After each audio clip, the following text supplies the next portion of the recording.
My name is Michelle. I'm 30 years old, and I never thought betrayal would come from the very people who raised me. It was a typical Tuesday morning at my tech startup in Wichita, when my phone buzzed with a message that flipped my world upside down. "We're vacationing in Miami with your sister's family. We emptied the joint account. Ha ha." The words from my parents seared into my mind, their casual cruelty cutting deeper than I could have imagined. I didn't let my fingers tremble as I typed back, "Good luck." Outwardly, I stayed composed, serving coffee to a client with my usual smile, but inside my thoughts raced. That account wasn't just money, it was my years of savings, the sweat of long nights coding the sacrifices I made to keep our startup alive, all meant for the family home. They believed they had outsmarted me, flying off to Miami in luxury while mocking me from afar. But they had no idea that for months I had been quietly tracking their shady dealings, their whispered plans, their arrogance. I was no longer the naive daughter they assumed they could steamroll. I had a plan carefully built, and when the time came, they would discover just how far I was willing to go to protect what was mine. Their Miami dream was already on borrowed time, and I was ready to bring it crashing down. This isn't just my story, it's a question for you. What would you do if your own parents betrayed you like this? Share your thoughts in the comments. I want to hear how you would face a betrayal that cuts this deep. 3 months earlier, I'd noticed things weren't adding up. My startup in Wichita was thriving, but the family's joint account meant for the mortgage on our parents' house was draining faster than it should. At 30, I'd poured thousands into it, late nights, coding, pitching to investors, skipping vacations to keep my app alive. My dad kept asking for bigger contributions, claiming the house payments were tight. I trusted him, or at least I wanted to. But his calls came too often, his tone too sharp, like I owed him for existing. One evening, I was reconciling the account when I spotted a charge $5,000 for a travel agency. I froze. The mortgage wasn't due for weeks, and I hadn't approved any trips. Digging deeper, I found more hotel bookings in Miami, first-class flights, a luxury car rental. My stomach twisted as I traced the charges to a card linked to my mom. She'd never mentioned a vacation, and neither had my sister. I opened my banking app and saw the balance dipping lower every week with no explanation. I started saving screenshots every transaction, every withdrawal. Then I got a tip from a cousin who'd overheard my mom boasting about a big family getaway. I hacked into an old family group chat, one I'd muted ages ago. There it was, messages between my mom and my sister planning a Miami trip, laughing about how they'd handle the funds. My sister wrote, "Don't worry, she won't notice till it's gone." I saved that too, my jaw tight. I wasn't about to let them walk over me. The next day, I opened a separate account at a different bank, transferring my startup's profits there. I called a lawyer I'd met at a networking event, a sharp woman who specialized in financial disputes. "Can you protect my assets if my family's misusing our joint account?" I asked, my voice steady but my heart pounding. She didn't hesitate. "Absolutely. Start documenting everything." Over coffee at my office, I laid out the evidence, screenshots, bank statements, those damning texts. My lawyer nodded, jotting notes. "This is solid," she said. "We can file for a freeze on the account if they pull anything bigger." I felt a spark of control, something I hadn't felt in months. My parents always favored my sister, her wedding, her house, her perfect life, got all their praise. I'd been the workhorse, the one who paid the bills while they fawned over her. Not anymore. Back at my apartment, I kept digging. Another transaction popped up, a deposit for a Miami beachfront condo rental. I cross-checked it against the group chat. My mom had written, "This'll be the trip of a lifetime, just us and your family." No mention of me, no invite, no thanks for the money I'd funneled into their account. I printed the chat logs, my hand steady now. Every night I backed up my evidence to a secure drive, knowing I'd need it soon. My dad called one afternoon, his voice smug. "Michelle, we need another $2,000 for the house," he said, like it was routine. I played along, saying I'd check my funds, but I was done being their ATM. My lawyer had already drafted a letter demanding transparency on the account. I sent it certified mail, no return address. They'd get it and think twice before touching another cent.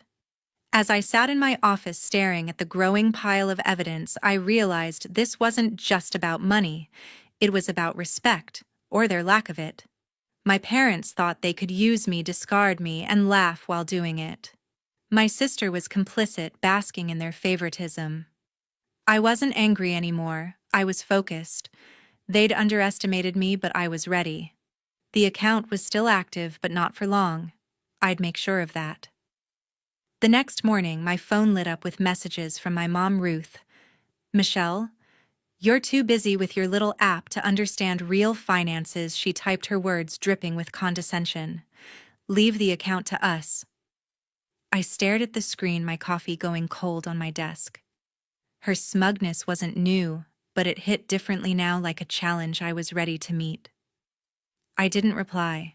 Instead, I logged into the bank's website and found the credit card tied to our joint account, the one they'd used for their Miami bookings. With a few clicks, I reported it as compromised and canceled it, cutting off their access to flights and hotels. By noon, my phone buzzed again. My dad, Thomas, this time furious. "What did you do?" "We're stuck at the airport." I could picture him pacing, his voice echoing through the terminal. I kept silent, letting their panic sink in. Back at my office in Wichita, I dialed my lawyer. "They're using the account for personal trips," I said, forwarding Ruth's latest message. "Can we move forward?" She was already on it, drafting papers to sue for misuse of funds. "We'll demand a full audit," she assured me, her tone calm but firm. I sent her the screenshots. I'd saved every transaction, every text proving their betrayal. The joint account was supposed to keep the family home afloat, not fund their getaway. My lawyer warned it could get messy, but I was past caring. They'd crossed a line and I wasn't backing down. Around 3, Holly called, her voice sharp and accusing. "Michelle, how dare you ruin our trip?" she snapped, spitting my name like it was an insult. I gripped my phone, keeping my tone even. "Holly, you knew they took my money." She scoffed, claiming it was family funds they were entitled to. I didn't argue. I'd already emailed the bank requesting a freeze on any further withdrawals.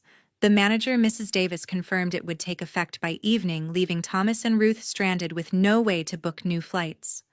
Holly's call ended with her muttering about my selfishness, but I caught a hint of worry in her voice. Good. They were starting to feel the consequences. I spent the afternoon organizing my evidence, printing bank statements and Ruth's texts. My lawyer called back saying the court could schedule an emergency hearing within days. "You've got a strong case," she said, citing the clear paper trail. I nodded, my resolve hardening. Ruth's messages kept coming, each one bolder, mocking my work ethic, my obsession with my startup. "You'll never keep up with us," she wrote. I saved that one too, adding it to the stack. Their arrogance was fuel, pushing me to act faster. By evening, I got a call from a family friend who'd heard about the airport fiasco. Thomas had tried to book a hotel on his personal card, but it was declined, too much debt from their spending spree. I didn't smile, but I felt a quiet satisfaction. My parents thought they could outsmart me, use my savings for their joyride. Holly thought she could ride their coattails, basking in their favor. But I'd flipped the script. The bank freeze was just the start. My lawyer was preparing a formal complaint detailing every unauthorized withdrawal. I sat at my desk, staring at the evidence pile, my heart steady. They'd underestimated me, but the courthouse would set things straight. Their dream vacation was unraveling, and I was just getting started. By noon, Holly, my sister's husband Robert, called me, his voice sharp. "Michelle, you've gone too far canceling those cards," he barked, barely letting me get a word in. "You're ruining our family's vacation." I leaned back in my office chair in Wichita, my laptop open to a spreadsheet of new client contracts. His anger didn't faze me. I'd seen Holly's latest social media post, a photo of her sipping a cocktail on a Miami balcony captioned, "Living our best life, no thanks to haters." The post had dozens of likes from her friends, but I noticed a few comments questioning where the money came from. I smirked, knowing the truth was about to catch up. I kept my tone calm. "Robert, you know the account was for the family house, not your beach getaway." He sputtered, claiming it was shared money for everyone's benefit. Then Holly jumped in, her voice shrill through the speaker. "Michelle, you're just jealous of our happiness," she snapped, spitting my name like it was poison. I didn't flinch. "Holly, I have proof your parents took my savings without asking." I said, my words deliberate. I emailed them a screenshot Ruth's text from the group chat bragging about the Miami plans. There was a long pause. Then Holly muttered, "That's not what it looks like." But her voice wavered. She knew I had them cornered. By evening, the story was spreading. A coworker had overheard my call and mentioned it to a friend who shared it in a local Wichita group chat. Soon, messages poured in from old classmates and neighbors. "Is it true your parents drained your account?" one asked. Another sent, "You don't deserve this, Michelle." I didn't respond, but the support felt like armor. A family friend texted saying she'd seen Holly's post and thought it was tacky given the circumstances. The tide was turning, and I hadn't even said a word publicly. I focused on my startup instead. A major client, Mrs. Carter, had just signed a contract for my app to streamline her bakery's orders. She called that afternoon, excited about the demo I'd sent. "This is going to save us thousands," she said, her voice warm. I smiled, jotting down her feedback while checking my email. Another client wanted a meeting, impressed by my recent pitch at a tech fair. My company was gaining traction despite the family chaos. I worked late tweaking code and answering emails, determined to keep my business on track. Holly didn't let up. She posted another photo that night, a sunset over the ocean with a caption about family sticking together. I scrolled through the comments and saw one from a mutual acquaintance. "Didn't you use your sister's money for this?" Holly's reply was vague, claiming misunderstandings. I saved the screenshot, adding it to my evidence folder. My lawyer had warned me to keep everything, and I wasn't taking chances. I emailed her the new post along with a note they're doubling down. She replied quickly, saying it strengthened our case for the upcoming hearing. The next morning, a neighbor stopped by my office with coffee, saying she'd heard about the Miami mess through the grapevine. "People are talking," she said, shaking her head.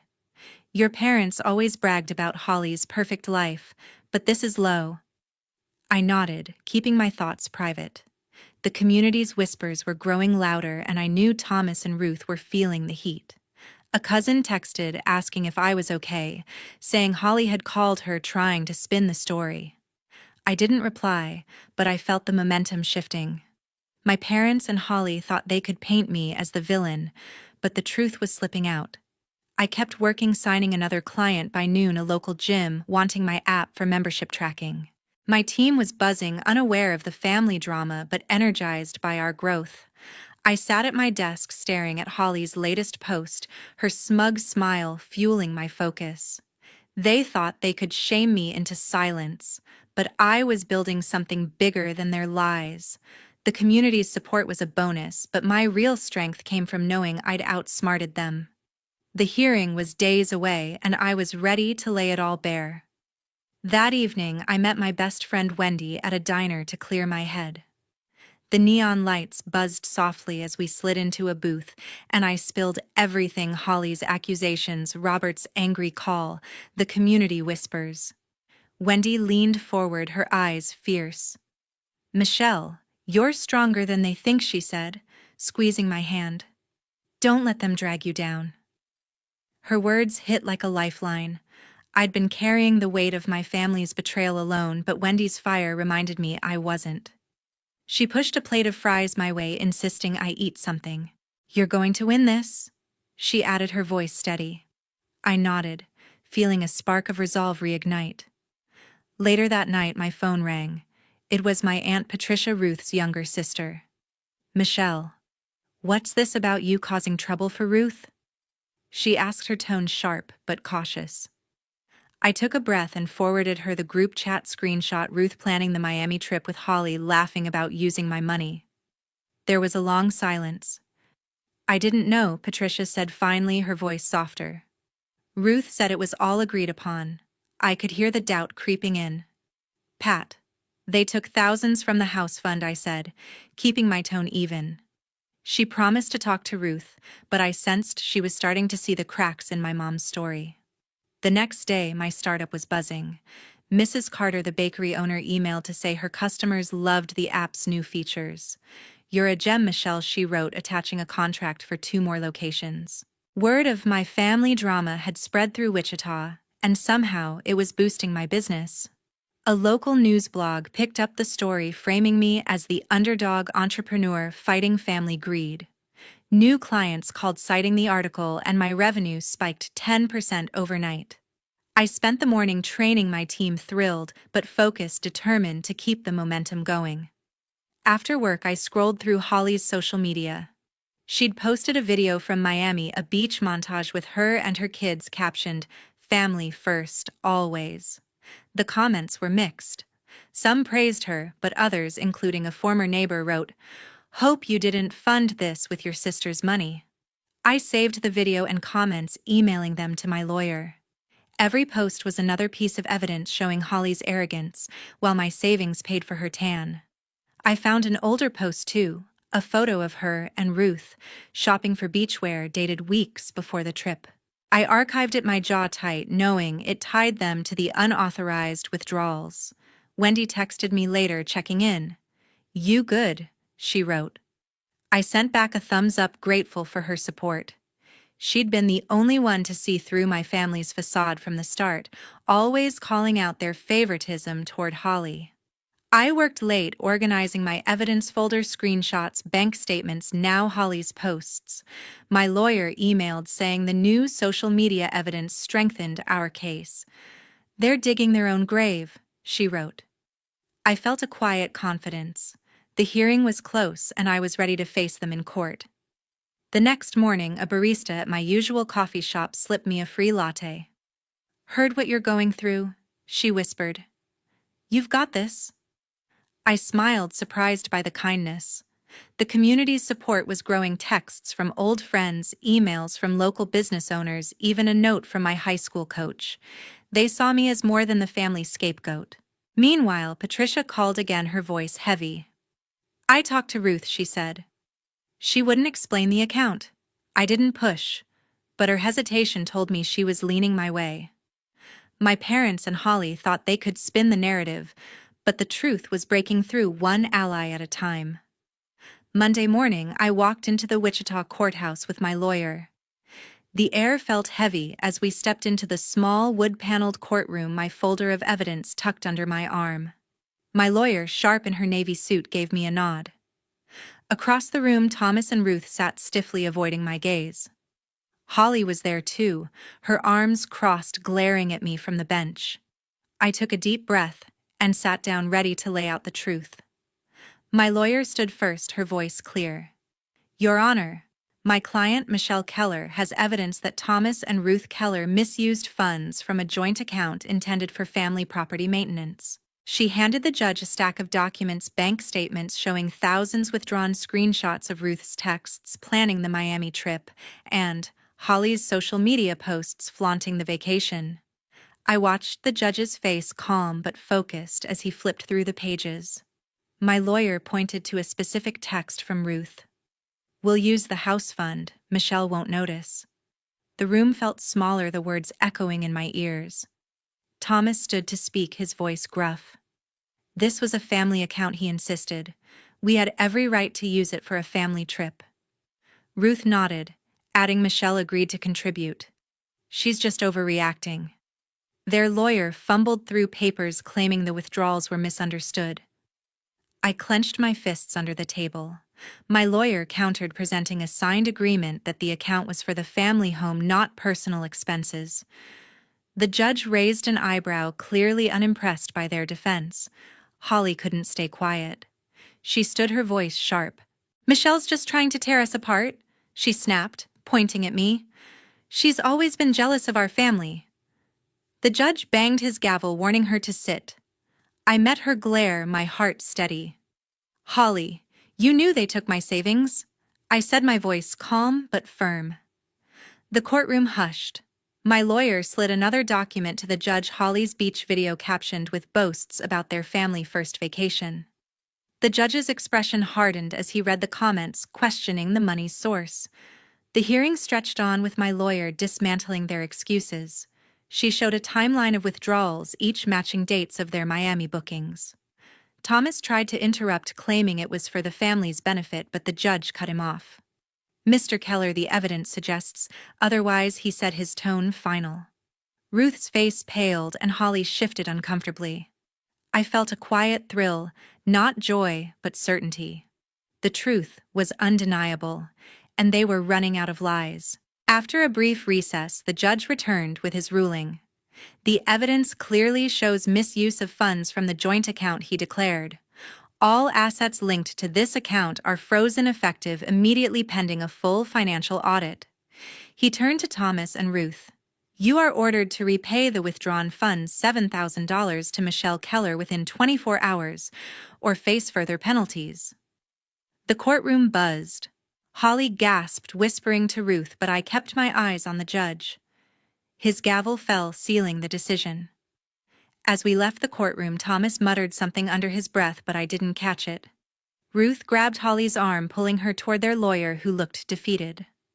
I walked out with my lawyer, the weight of the folder lighter now. She squeezed my shoulder. You did well, Michelle, she said. This is a strong start. I nodded, my mind already on the next steps. The community had rallied behind me, and now the court had too. Thomas and Ruth's arrogance had crumbled, and Holly's outburst only made them look worse. The fight wasn't over, but I was ready for whatever came next. A week later, whispers about my parents' mess reached my office. I overheard my team murmuring about a for sale sign on Thomas's prized vintage car parked outside their house. A neighbor texted me a photo of the sign, adding, "They're scrambling." I sat at my desk staring at the image. Thomas and Ruth had sold Ruth's diamond necklace too, according to a local jeweler's gossip. The court's order to repay $7,000 had hit them hard. Their reputation, once polished in Wichita's social circles, was unraveling. Friends who once admired their lavish dinners now whispered about their greed at community gatherings. Holly and Robert weren't faring much better. A client of my startup who knew Robert's real estate firm mentioned he'd lost a major deal. No one trusts him after the court thing, she said over coffee. Holly had stopped posting on social media, her usual stream of perfect family photos gone silent.